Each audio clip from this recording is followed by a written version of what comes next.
Ma'am, Jind के SP का मामला आपको पता रहा है आज ये क्या रहा?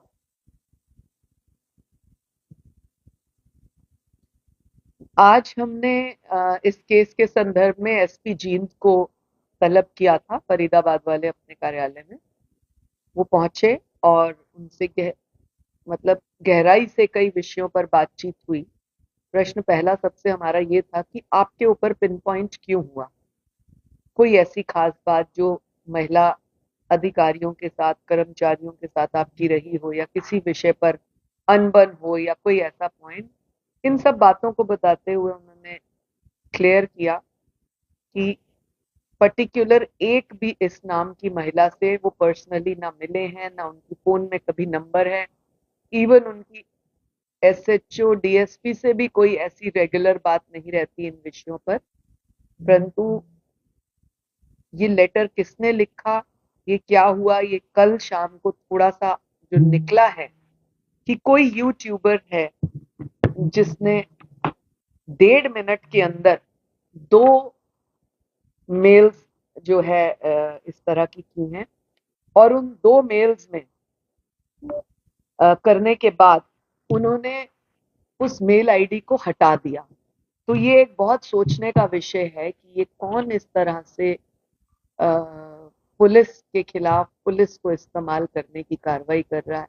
ये पुलिस के लिए एक और भी बड़ा चैलेंज है। आपके माध्यम से मैं डीजीपी साहब से निवेदन करूंगी कि इसके ऊपर गहराई से जांच करें कि इस मेल के पीछे क्या मोटिव है, ये मेल कौन कर रहा है। जो उसमें है रानी.com करके मेल, वो चेक किया जाए कौन से जिले से, कहां से, किस एरिया से हुआ। उस व्यक्ति को भी तुरंत प्रभाव से पकड़ा जाए ताकि मामला और क्लियर हो सके कि वो महिलाएं कौन हैं जिनके उसने नाम दिए।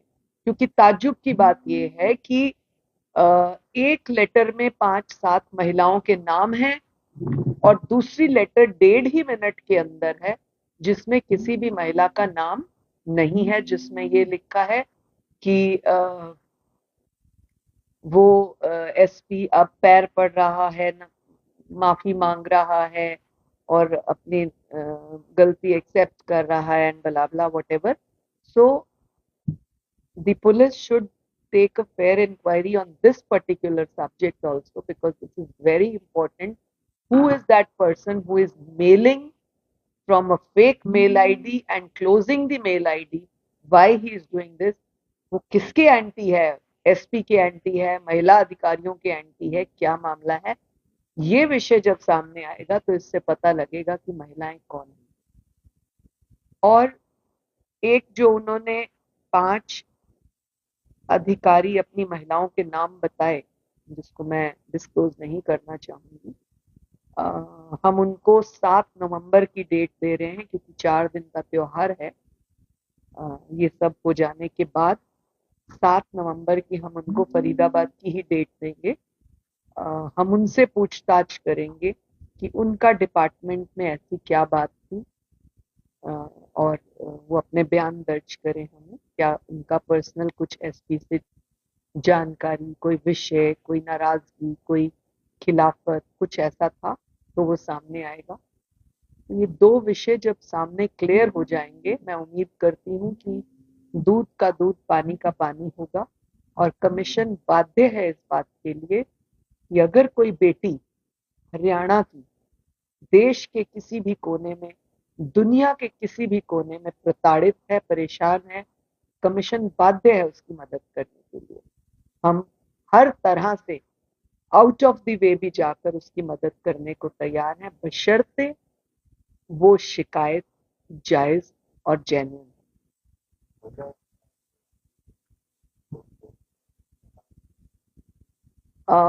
आस्था मोदी इस केस की आईओ हैं, जो कि एसपी फतेहाबाद हैं। उनसे मेरी अभी वीडियो कॉन्फ्रेंस हुई। उन्होंने मुझे बताया कि 40 महिलाओं की वो पूछताछ कर चुकी हैं अब तक।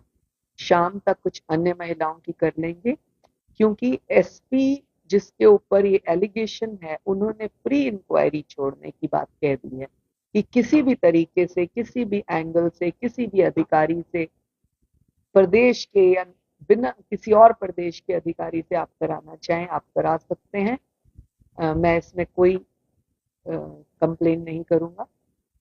और इसलिए जो 19 महिलाएं पहले इंक्वायरी की गई, जिनसे पूछताछ की गई, जिनके सिमिलर नेम थे जो जींद में ट्रांसफर्ड हैं, उन्होंने मना किया। परंतु इस विषय को और बढ़ाते हुए, ट्रांसपेरेंसी लाते हुए आस्था मोदी ने एक अच्छा स्टेप उठाया है, जो टाइम कंज्यूमिंग तो है लेकिन तसल्ली बख्श रहेगा।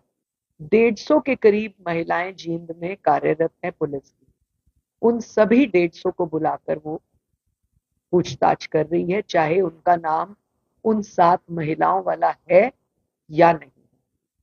आस्था मोदी का कहना है कि हम जितना भी ज्यादा गहराई से महिलाओं से बात करेंगे, क्लैरिटी उतनी ज्यादा होगी और एक फेयर इंक्वायरी सामने आएगी कि हर पुलिसकर्मी महिला से बातचीत हुई, भले ही वो अपने कार्यकाल के दौरान एसपी साहब से मिली या नहीं मिली, किसी भी विषय पर, काम के दौरान, ड्यूटी के दौरान। तो ऐसा करने से मुझे लगता है एक फेयर इन्वेस्टिगेशन सामने आएगी। आस्था मोदी को एक निवेदन आदेश के तौर पर हमने ये भी कहा, यदि उनको इंक्वायरी करने में कोई प्रेशर है, परेशानी है, तो भी आयोग उनकी मदद कर सकता है सीनियर ऑफिसर्स को कह के कि इंक्वायरी ऑफिसर बदला जाए। हमने एसपी से भी पूछा कि उनको अगर आस्था मोदी से कोई परेशानी, भय या फिर इंक्वायरी ना